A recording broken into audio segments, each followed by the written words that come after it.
Hello students, good morning. कैसे हैं आप सभी? उम्मीद करता हूँ अच्छे होंगे। 11th क्लास के 3 लेसन हम पढ़ चुके हैं इंग्लिश के। लास्ट लेसन था हमारे पास रंगाज मैरिज। 3 लेसन के मैं आपको क्वेश्चन आंसर की पीडीएफ भी प्रोवाइड करा चुका हूँ लास्ट वीडियो में। अब 4th लेसन है आपके पास, Albert Einstein at school. Science में आपने पढ़ा होगा, अल्बर्ट आइंस्टीन का नाम भौतिक वैज्ञानिक हैं फिजिक्स के। ठीक है, देखिए पैट्रिक प्रिंगल के द्वारा लेसन लिखा गया है।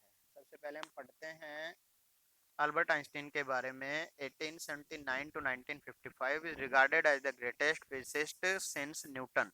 न्यूटन भौतिक वैज्ञानिक है और न्यूटन के बाद का अल्बर्ट आइंस्टीन को सबसे बड़ा मतलब ग्रेटेस्ट फिजिसिस्ट के रूप में मतलब सबसे बड़ा भौतिक वैज्ञानिक माना जाता है, महान भौतिक वैज्ञानिक माना जाता है। In the following extract from the young Einstein, the well-known biographer Patrick Pringle describes the circumstances which led to Albert Einstein's expulsion from a German school. इस लेसन में ये जो चैप्टर है ये कहाँ से लिया गया है? द यंग आइंस्टीन से लिया गया है। और फिर इसके अंदर the well known biographer Patrick Pringle जो है, बायोग्राफर क्या होता है? जो जीवनी लिखते हैं। ठीक है, तो जो बायोग्राफर हैं पैट्रिक प्रिंगल, वो डिस्क्राइब द सर्कमस्टेंसेस। सर्कमस्टेंस होता है परिस्थितियां, वो उन परिस्थितियों को बताते हैं which led to Albert Einstein's expulsion from a German school, जिन परिस्थितियों के कारण अल्बर्ट आइंस्टीन को जर्मन स्कूल से एक्सपल्स या मतलब निकाल दिया गया था। ठीक है, इस प्रकार की कुछ परिस्थितियां उनके सामने उत्पन्न हुई कि उन्हें स्कूल से निकाल दिया गया था, निष्कासित कर देना। देखिए लेसन स्टार्ट करते हैं।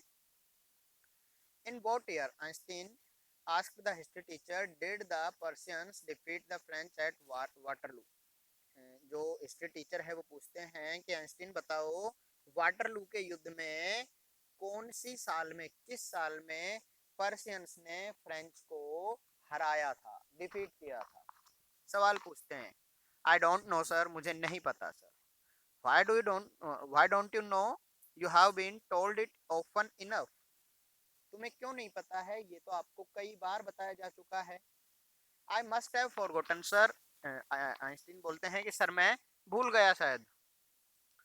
Did you ever try to learn? Asked Mister Brown. Mister Brown उनके टीचर का नाम था। वो पूछते हैं did you ever try to learn, क्या आपने कभी इसको याद करने की कोशिश भी की है? No sir, Albert replied with his usual unthinking honesty. Albert ने बिल्कुल अपनी अनथिंकिंग ऑनेस्टी के द्वारा मतलब बिना सोचे समझे ईमानदारी से उसने सामान्य रूप से जवाब दिया कि नहीं सर, मैंने कभी याद नहीं किया इसको। व्हाई नॉट, क्यों नहीं?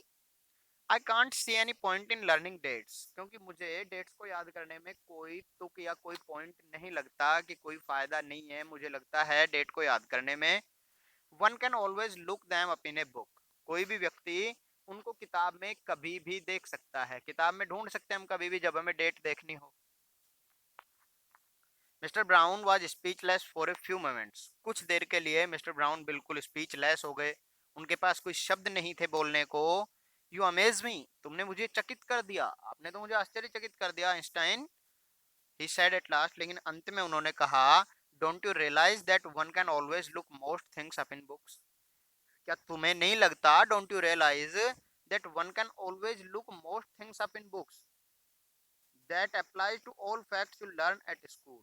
ये कहते हैं कि क्या तुम्हें नहीं लगता कि आदमी ज्यादातर चीजों को किताबों में देख सकता है? जैसे आप बोले हो कि डेट को हम कभी भी किताब में देख सकते हैं, तो क्या तुम्हें नहीं लगता कि हम ज्यादातर चीजों को किताबों में देख सकते हैं? That applies to all the facts, और ये उन सब फैक्ट पर, सब तर्क उन सब चीजों पर अप्लाई होता है जो आप स्कूल में पढ़ते हो। मतलब आपको कुछ भी याद करने की जरूरत नहीं है। यस सर, हाँ सर। आइंस्टीन कहते हैं हाँ सर, हम सब कुछ किताब में देख सकते हैं। Then I suppose you don't see any point in learning facts. इसका मतलब मुझे लगता है कि तुम्हें फैक्ट्स को याद करने में, किसी भी चीज को याद करने में कोई इंटरेस्ट नहीं है। ठीक है, आपको कोई इसमें पॉइंट दिखाई नहीं देता, कोई फायदा नहीं है। Frankly sir I don't said, frankly sir I don't, हाँ बिल्कुल सही बात है सर, मुझे नहीं लगता कि इसमें कोई पॉइंट है कि हम फैक्ट याद करें, डेट याद करें, कितने सैनिक मारे गए, क्यों मारे गए। ठीक है, then you don't believe in education at all. तब सर बोलते हैं कि इसका मतलब तुम्हें शिक्षा में कोई विश्वास नहीं है। ओ यस सर आई डू, अरे हाँ सर मैं करता हूँ, शिक्षा में विश्वास है मेरा। I don't think learning facts is education, लेकिन मैं नहीं मानता कि तर्कों को याद करना, फैक्ट्स को याद करना एजुकेशन है, ये कोई शिक्षा नहीं है। In that case said the history teacher with heavy sarcasm. तो इस केस में मतलब इस बात पर जो हिस्ट्री टीचर है वो विद हैवी सार्काज्म, सार्काज्म मतलब कटाक्ष करते हुए, उस पर व्यंग्य एक टिप्पणी करते हुए कहते हैं, perhaps you will be so kind as to tell the class the Einstein theory of education। वो कहते हैं कि मान लीजिए आपकी नज़र में ये एजुकेशन नहीं है, तो मैं चाहता हूँ, मैं मानता हूँ परहैप्स कि शायद you will be so kind as to tell, कि आप मतलब बताने की कृपा करेंगे सबको, the class the Einstein theory of education, कि शिक्षा की आइंस्टीन का क्या थ्योरी क्या है, आइंस्टीन किस प्रकार से पढ़ाई करनी चाहिए, क्या सिद्धांत है आइंस्टीन का पढ़ने का। अल्बर्ट फ्लड अल्बर्ट है वो थोड़ा सा उत्तेजित हो जाते हैं इस चीज से। I think it is not facts that matter but ideas. I think मैं मानता हूँ, आइंस्टीन बोलते हैं कि सर मेरा मानना ये है, it is not facts that matter but ideas, कि ये कोई फैक्ट नहीं है जो मैटर करते हैं, मतलब फैक्ट को पढ़ना कोई जरूरी नहीं है बट आइडियाज, लेकिन हमें विचारों को पढ़ना चाहिए। I don't see the point in learning the dates of battles. मुझे डेट ऑफ बैटल्स, युद्ध की तारीखों को याद करने में कोई पॉइंट दिखाई नहीं देता, कोई फायदा नहीं लगता। और even which of the armies killed more man, और मुझे ये भी याद करने में कोई उचित नहीं लगता कि कितने लोगों ने, कौन सी फौज ने कितने ज्यादा लोगों को मारा है।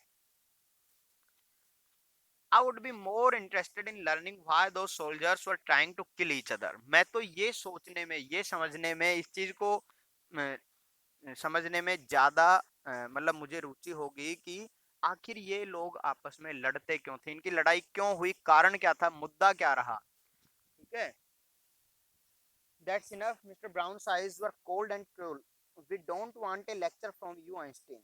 दैट्स इनफ, ये इनफ है, पर्याप्त है, या यहाँ पे बोल सकते हो कि ये बहुत ज्यादा हो रहा है। Mister brown eyes were cold and cruel, mister brown की आंखें बहुत कोल्ड एंड क्रूल मतलब क्रूर हो गई थी, कोल्ड मतलब ठंड, एक तरीके से उसको गुस्सा आ गया था।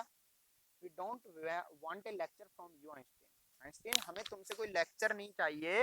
You will stay in for an extra period today, आज तुम एक एक्स्ट्रा पीरियड स्कूल में रुकोगे। although I don't imagine it will do you much good, हालांकि आई डोंट इमेजिन मुझे नहीं लगता, it will do you much good, कि इससे तुम्हें कोई फायदा होगा। It would not do the school any good, और इससे स्कूल को भी शायद कोई फायदा नहीं होगा आइदर, हालांकि यू आर ए डिसग्रेस, मतलब तुम डिसग्रेस मतलब है कि आज्ञा का पालन नहीं करते हो, ठीक है, डिसग्रेस मतलब एक तरीके से आप अपमानित करते हो, ठीक है। I don't know why you continue to come, मुझे मतलब तुम्हारी कोई रुचि नहीं है, आई डोंट नो, लेकिन मुझे नहीं पता, why do you continue to come, तुम लगातार स्कूल क्यों आते हो।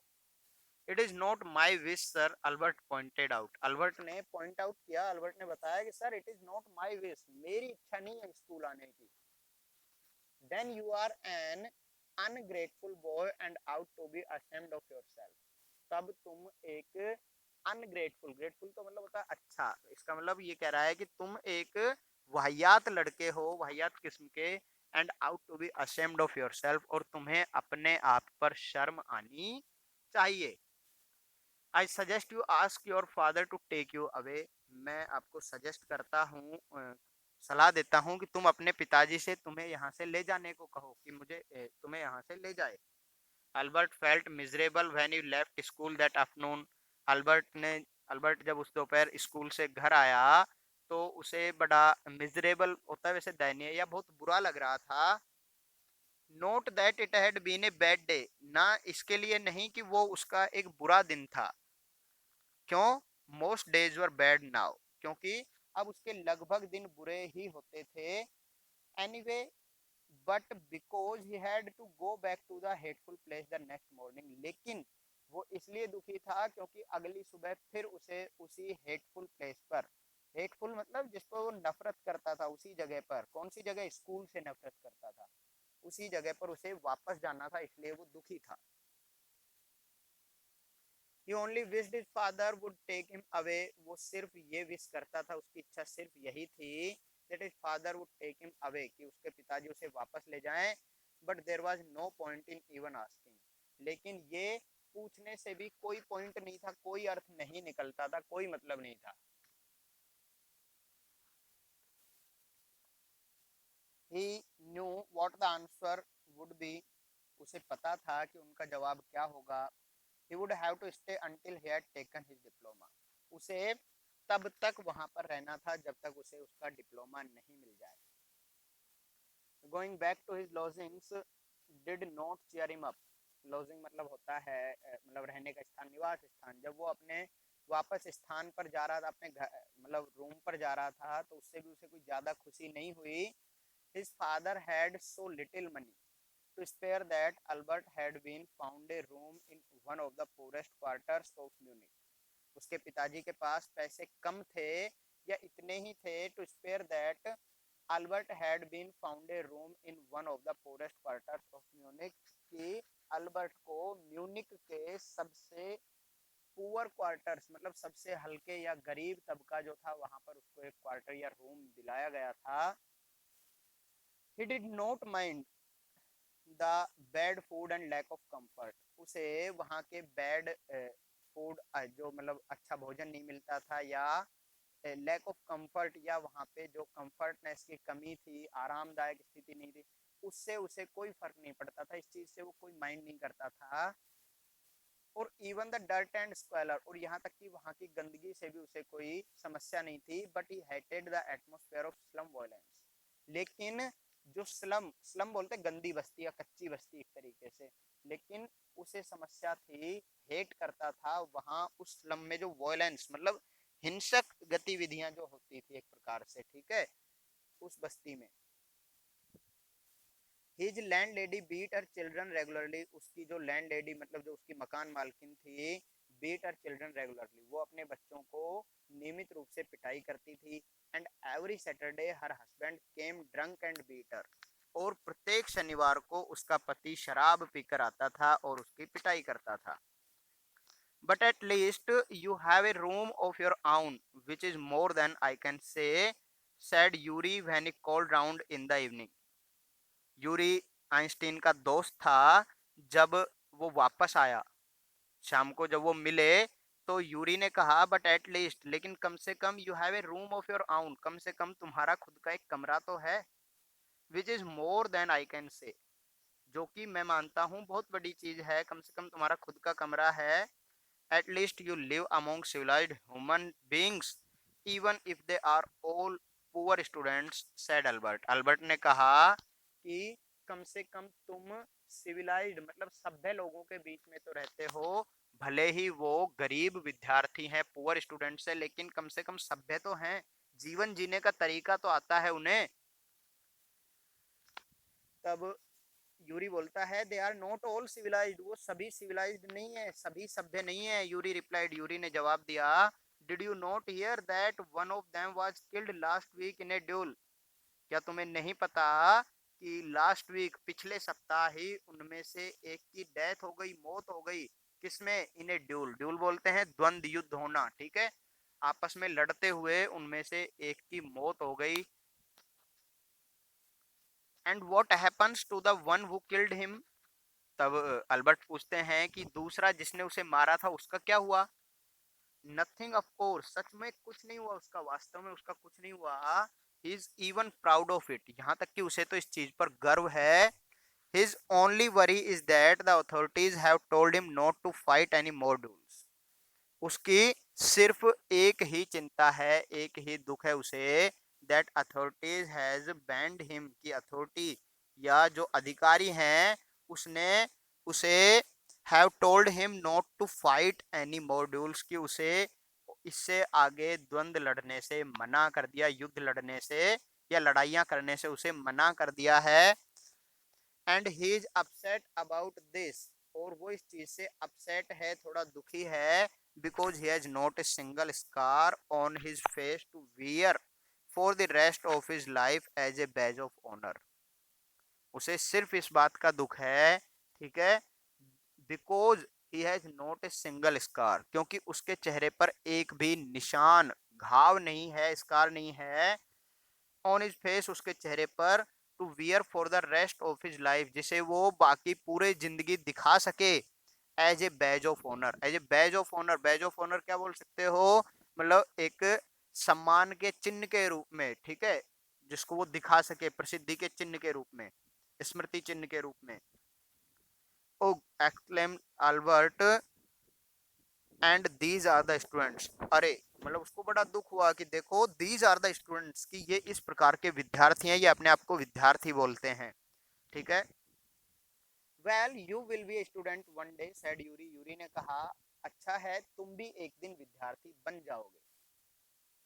तब बोलता है आई डाउट इट, मुझे इस चीज में डाउट है, मुझे थोड़ा शक लगता है कि क्या मैं कभी एक विद्यार्थी बन पाऊंगा। सेड अल्बर्ट ग्लमली, अल्बर्ट ने उदासी से कहा I don't think I will never pass the exams for the school diploma. I don't think, मुझे नहीं लगता, I will ever pass the exams, कि मैं कभी एग्जाम पास भी कर पाऊंगा for the school diploma, school के डिप्लोमा के लिए, जिससे मुझे डिप्लोमा मिल जाए।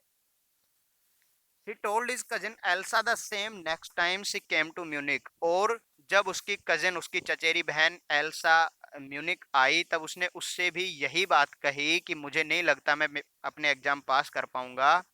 Normally she lived in Berlin where her father had a business, सामान्यतया उसकी जो सिस्टर थी वो बर्लिन में रहती थी जहां पर उसके पिताजी का एक बिजनेस था। I am sure you could learn enough to pass the exams Albert if you tried, she said. उसकी बहन ने कहा, एल्सा ने कहा, आई एम श्योर, मुझे निश्चित है, you could learn enough to pass the exams, कि तुम पेपर को पास करने जितना पर्याप्त पढ़ सकते हो।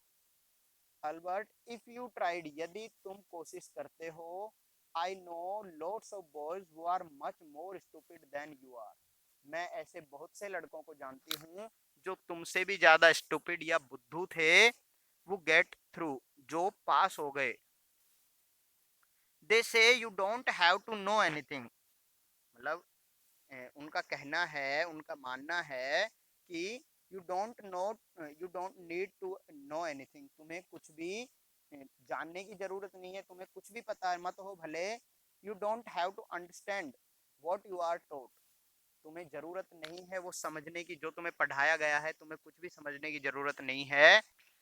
You don't what you are taught just be able to repeat it in the exams, मतलब तुम्हें कुछ समझ में आ रहा है, नहीं आ रहा है, याद हो रहा है, इससे कोई मतलब नहीं है, सिर्फ आप तो जो पढ़ाया गया है उसे एग्जाम में रिपीट कर दो, इतना ही काफी है।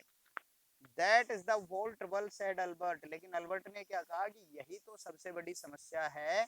I am no good at learning things by heart, कि मुझे चीजें याद नहीं रहती है, मैं याद करने में अच्छा नहीं हूँ। You don't need to be good at it, तुम्हें इसमें अच्छा होने की जरूरत नहीं है, तुम्हें जरूरी नहीं है कि तुम्हें अच्छा हो, याद मत हो, रट तो सकते हो, anyone can learn like a parrot, तोते की तरह कोई भी रट सकता है। यू जस्ट डोंट ट्राई, तुम ट्राई नहीं करते हो। And yet I always see with a book under your arm, और अब भी मैं हमेशा तुम्हें अपनी एक किताब के पास देखती हूँ, कि जब भी तुम्हें देखती हूँ तुम्हारे हाथ में कोई ना कोई किताब होती है। What is the one you are reading, ये कौन सी किताब है जो तुम पढ़ रहे हो। A book on geology, geology भूगर्भ विज्ञान से संबंधित है, भूविज्ञान से संबंधित। जूलॉजी रॉक्स एंड थिंग्स, चट्टान वगैरह के बारे में पढ़ रहे हो। डू यू लर्न दैट, क्या तुम इसे याद करते हो। No we have hardly any science at school, नहीं हमारे स्कूल में शायद ही विज्ञान पढ़ाई जाती है, मतलब हमारे स्कूल में विज्ञान नहीं पढ़ाई जाती है। Then why are you studying it, फिर तुम इसको क्यों पढ़ रहे हो। बिकॉज आई लाइक इट, क्योंकि मैं इसको पसंद करता हूँ। Is not that a good enough reason, क्या ये एक पर्याप्त कारण नहीं है कि मुझे ये पसंद है तो मैं इसे पढ़ूं। एल्सा साइड, एल्सा बोलते ओहो, you are right of course Albert, she said, उसने कहा you are right of course Albert, सच में तुम बिल्कुल सही हो अल्बर्ट, but it would not help with your diploma, लेकिन इससे तुम्हें तुम्हारा डिप्लोमा लेने में मदद नहीं मिलेगी। Apart from books on science is only comfort was music. Science की किताब पढ़ने के अलावा उसे जो सबसे ज्यादा आनंद मिलता था वो म्यूजिक में मिलता था। And he played his violin regularly until his landlady asked him to stop. और वो तब तक अपनी वायलिन बजाता रहता था जब तक उसकी मकान मालकिन आकर उसको चुप करने के लिए नहीं कह देती थी। That wailing gets on my nerves. On nerve मतलब क्या होता है कि मेरी नसें जो है मतलब ठीक है मेरी तंत्रिका, ठीक है कि जो ये म्यूजिक वेलिंग ये इस म्यूजिक को बोलती थी वेलिंग मतलब एक तरीके से रोना पीटना, ठीक है कि ये जो रोना पीटना है इसको बंद करो, गेट्स ऑन माई नर्व्स, इससे मेरे सर दर्द होता है। There is enough noise in this house with all the kids howling. बच्चों की रोने पीटने की आवाज से, हॉलिंग से, there is always a lot of noise in this house. इस घर में वैसे ही हमेशा बहुत आवाज होती रहती है।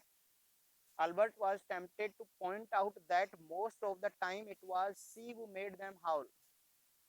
अल्बर्ट एक बार तो इतना टेम्पटेड मतलब इतना उत्सुक हो गया था ये बताने के लिए कि it was out the most of the time, कि ज्यादातर इट वाज सी, ये औरत ही थी, वो मेड दैम हाउल, जो उन बच्चों को रोने पर मजबूर करती थी। But he decided it was better to say nothing, लेकिन उसने निश्चय किया कि कुछ नहीं कहना या चुप रहना ही ठीक होगा।